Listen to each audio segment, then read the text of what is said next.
Trevor Lawrence now is tied for the highest paid quarterback in the NFL, signing a massive 5-year, $275 million contract, which you could see on screen, is tied for the highest contract, tied with Joe Burrow as the most expensive quarterback in the NFL, currently getting paid $55 million annually. And not only that, he's also getting paid $142 million guaranteed at signing, and once he puts his name on that piece of paper and signs that contract, he will earn $37.5 million just for that little signature. So it's pretty crazy. Also $200 million in full guarantees across that entire 5-year contract. This is a pretty nuts contract, but this is the quarterback market we are seeing right now. I would like to know, do you think that this was a good idea for the Jacksonville Jaguars to sign Trevor Lawrence relatively early in his career? Well, they went out and got Mac Jones. That's a joke. So is it though? I don't know. We'll see. I think that's a lot of money to give him. He had a pretty poor 2023 season. He had a great 22 season. His 23 season was marred by injuries, though, concussion, ankle, shoulder, and they were 8-3 to start the season, and then after he started getting hurt there, they went 1-5. So they think he's the future. They think they paid for the future potential, his future potential, his leadership. He needs to cut down on the turnovers and improve his situational football. I mean, throwing the ball out of bounds when there's nobody open downfield, taking the checkoff guy once in a while, making sure you don't blow a chance for 3 points when you're down in the red zone and you can't convert on third down. Those kinds of things are things he's got to work on. But it's an interesting deal. It starts in 2026. Yeah. Right? So he's going to play a couple of years on his old contract, and then he's going to have this contract from 2026 to 2030. So you think about the payout doesn't happen for a while. He gets $200 million guaranteed, $275 million total deal. He receives a $37.5 million signing bonus for just putting his name on the contract. The Jaguars say they have a goal of extending their core players. Lawrence is a foundational talent, according to their GM. He's a 6 quarterback with above a $50 million a year contract. Burrow at 55 is tied with him. Goff 53, Herbert 52.5, Jackson 52, Hurts 51. It's a lot of money. Mahomes is a steal at $46.3 million. Yeah. But his contract's $500 million over 10 years. Yeah. So I don't think he's hurting too badly. He's a 9th quarterback with $100 million more guaranteed. Watson 230, Burrow 146.5, Jackson 135, Herbert 133.7, Goff 113.6, Hurts 110, Murray 103.3, and Josh Allen $100 million.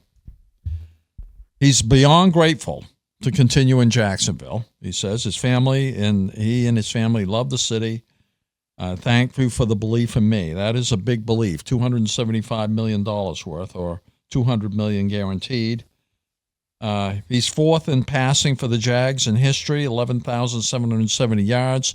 He's had 58 TDs. He's 21-31 because he got off to a horrible start there with Urban Meyer. 3-13, I think, that year.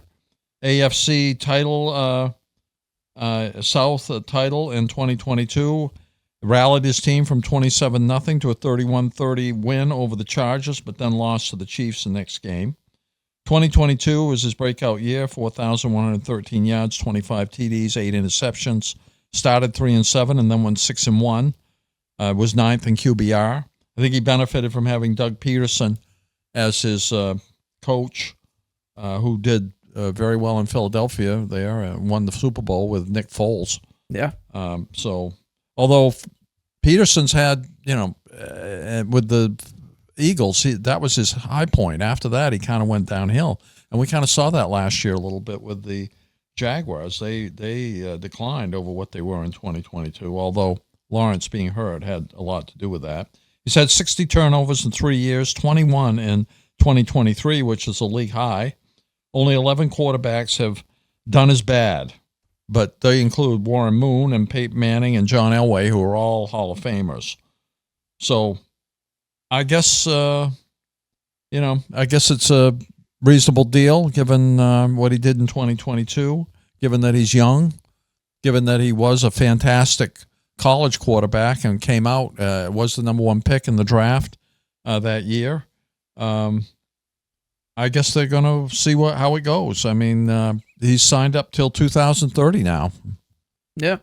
Well, I think, we always talk about with coaches and players, what have you done for me lately? So I decided to compile a decent sample size. Let's go half a season, the past 8 games that Trevor Lawrence has been a starter for. And the numbers are not good. 2-6 record, 62% completion percentage. The passing yards I'm pretty okay with, 257. 10 touchdowns, only 12 total turnovers. Passer rating at 84.1. And so that got me kind of going. What else are we what are we not realizing about Trevor Lawrence right now? So let's break down another mystery quarterback comparison. And last time I did this, I was talking about Mac Jones and Drake May's scouting reports. But let's begin with Trevor Lawrence. So who's this quarterback? 50 games played, winning percentage about the same, passing yards a game. Trevor Lawrence is about 30 more. Touchdown interception ratio is the same. Passing yards per attempt, QBB has a little bit more. Passer rating, QBB has more as well. This is total games played. So this is so starting and not. Josh Allen. Gardner Minshew. And not only that, it gets worse. How about this? We'll go 48 games started. Let's be fair. Each of these are starting quarterbacks. The numbers are relatively the same. Pretty exact. I know the yards are a little bit more, but total touchdowns is basically the same. Mm-hmm. Turnovers are the same. Even the team impact offensively is the same. What's fascinating is that this is actually basically quarterback B. His contract looks like a steal in comparison to this because the quarterback is Daniel Jones. Danny Dimes, who I'm saying should be a backup quarterback, he is getting paid $40 million a year, and we think that this is because, it's a complete robbery. The Giants made a massive mistake, and yet Trevor Lawrence is making $15 million more annually on average. Yet the quarterbacks are exactly the same. He's also number 2 in fumbles behind Justin Fields, number 2 in fumbles lost behind Justin Fields. So Trevor Lawrence has a serious turnover issue. He can't hold on to the ball. And then on top of that, he hasn't had great production offensively. He looked great in year 2. Coming from the Urban Meyer year, I think anything will look better than how he looked coming out off the Urban Meyer year. And lo and behold, what we see the next season? A little bit of a regression. Now, I think the only good part about signing him now, about 2 years off of when you need to, is that the quarterback market we've already seen. The quarterback market is completely screwed up. We don't know what a middle-tier quarterback looks like because we think, at least in my opinion, I think a lot of people's opinions, Daniel Jones is not a great quarterback, and yet he's getting paid $40 million a year. Kirk Cousins, I would say, at least the past season, he was looking like a top 10 quarterback before he got injured. But what does Trevor Lawrence look? Because I don't think right now he cracks the top 10 or maybe not even top 12 quarterbacks currently. And that could be due to injury. But even then, he did start off hot. I will agree with you. But in the past 8 games, he decided to play through the injury. We say the same argument with Baker Mayfield. He looked bad in that last season with Cleveland, even though he was hurt with a torn labrum and I believe another injury. But it doesn't matter. He was out on the field. So I'm taking what you give me. If you're out on the field and you're hurt, you decided to play. That was your decision. You thought you were good enough to play, so now I have to look at the production you give me on the field. So yes, those 8 games, and I'll bring them up one more time. Those 8 games, you might say, oh, well, that's a small sample size. You're nitpicking the last 8 games where he was bad. It's what he gave me, injury or not. He did not perform at his best. Is this $55 million a year worthy? I don't think so. I don't think so at all. But it's smart that the Jaguars would do this because the quarterback market, we don't know. Jared Goff got paid $53.5 million, I believe the number was. Jalen Hurts made it to a Super Bowl. He's getting paid only $51. Mahomes has won 3 Super Bowls. He's getting paid $45 on average annually. And yet, lo and behold, we're seeing, Trevor Lawrence. He's won 1 playoff game, by the way, the same amount as Daniel Jones. And he's making $15 million more. Jackson is upset now that he signed his deal. I mean, his guaranteed money is much less than these other guys, $135, and much less than Trevor Lawrence, at $200 million guaranteed. And you show the stats. He's about the same as Daniel Jones. Let's go through it again. Look at that. Gardner Minshew. That's an interesting stat. Yeah. And then this is Daniel Jones. Yeah. I mean, what do you want me to do here? Like this is not like, this is just how their careers have panned out. These are the starting numbers for Daniel Jones versus Trevor Lawrence. And I think everybody would say Trevor Lawrence is better than both those quarterbacks. But the production, the numbers-wise, it's saying they're a lot closer than you want to actually believe. Now we have to think about this. Dak Prescott wants an extension. He's asking for $60 million, apparently, like we've been talking about. Ian Rappaport says $60 million. We also have Jordan Love looking for an extension. We got Tua looking for an extension. I mean, all these quarterbacks, what is the quarterback market? Is now $55 million the baseline for new contracts? Well, over 50 seems to be for new contracts, right? I'll give you over 50. I don't think Tua's going to get his extension. Really? I think they're going to let him play and see how he does, and then they can franchise tag him if they can't strike a deal with him. I would say probably the first $60 million quarterback, if it is not Dak Prescott, will be C.J. Stroud. C.J. Stroud or Brock Purdy, because those guys also, Brock Purdy's going to his third year, C.J.'s going into his second. Brock Purdy takes him to the Super Bowl again. I guarantee he'll get he's getting $60 million.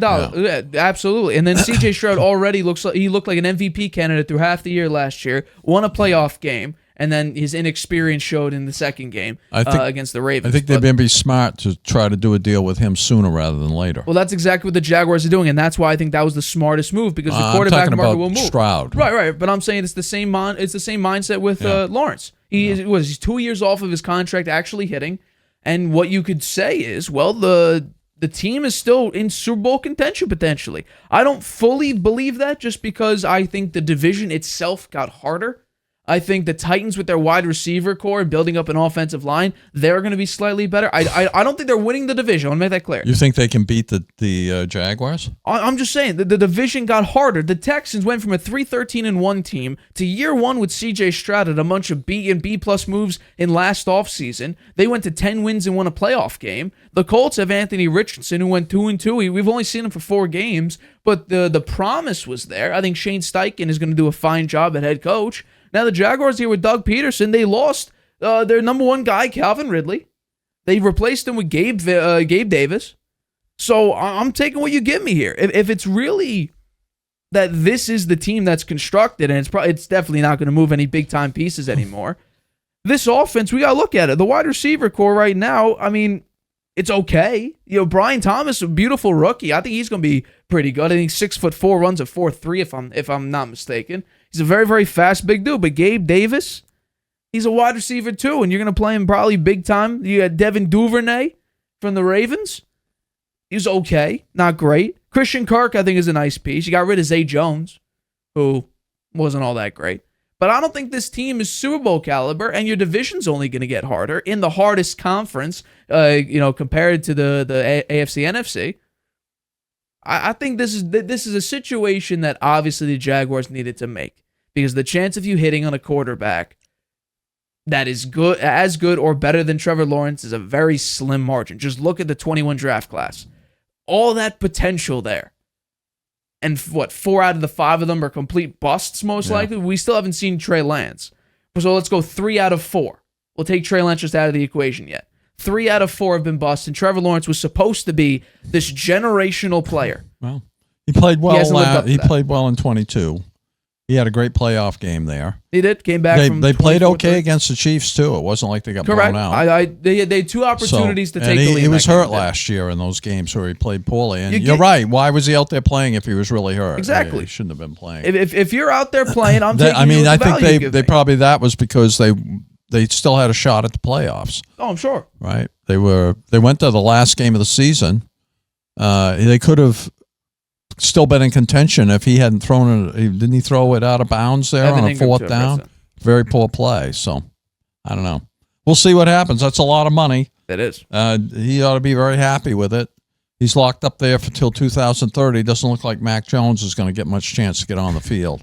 He's only got a 1-year deal there anyway, right? Then he's a free agent. Yeah, it's his 4th year. They didn't take his 5th-year option. They denied it. So I think it's going to be fascinating to watch what Trevor Lawrence does this season with another set of weapons. But I'll say this: the offensive line wasn't that great. The defense was underwhelming. They have Travis Etienne, which is a pretty nice piece to have in the backfield. I think there's a lot of moving pieces the Jaguars have. Evan Ingram, I think, was a surprise just because coming from the Giants and looking that poorly. Was it Daniel Jones? Was it just the Giants? Turns out to be that it was probably the Giants because he's played pretty well with the Jaguars. So the pieces, I don't know if they're good enough to compete for a Super Bowl or win a couple playoff games. Hell, compete for their division. I think a bunch of those teams are going to be surprising. You give Will Levis even more players around him. I think the major ding on the Titans is Will Levis worked his best in play action. You got rid of Derrick Henry, one of the best running backs in the league, replaced him with Tony Pollard, who had one game of over 100 yards or more. So I don't know if he can work the play action. I think he'll grow, so we'll have to see how that turns out. But the division got much harder. The conference is the hardest out of the two. I think it's just an unfortunate situation, but that's kind of what the NFL is now. You're paying him $55 million. Is he Patrick Mahomes level? Is he Joe Burrow level? Is he Justin Herbert level? Is he any one of these guys who's getting paid? Let's bring up the contracts one more time, just because we got to establish, is Trevor Lawrence on the same level as any of these guys? I don't think so. I don't think he's as good as Joe Burrow, that's for sure. Jared Goff. Maybe not. Jared Goff had a very good year last year. Justin Herbert. Maybe. But, Justin Herbert didn't have a very good year last year. Lamar Jackson and combining those. He's not as good as Lamar Jackson. So we have a maybe on probably maybe on Justin Herbert, and we'll see on Jared Goff. Jalen Hurts. I'm saying yes. I think Jalen Hurts is better. Yeah, he's a better runner. He's a better athlete. I think he's just a better quarterback. Made it farther in the playoffs. It's going to be fascinating to see how the Jaguars do this year. But $55 million, $200 in full guarantees, $37.5 million for writing Trevor Lawrence on a piece of. Hi, everybody. Thanks for watching. Make sure you subscribe here to get the latest from the show. Also, if you want to check out the full episode, make sure you click the I in the top right-hand corner right now. If you want to listen to this show anywhere you go, make sure you go to anchor.fm/The Harvey Hour or anywhere you get your podcasts.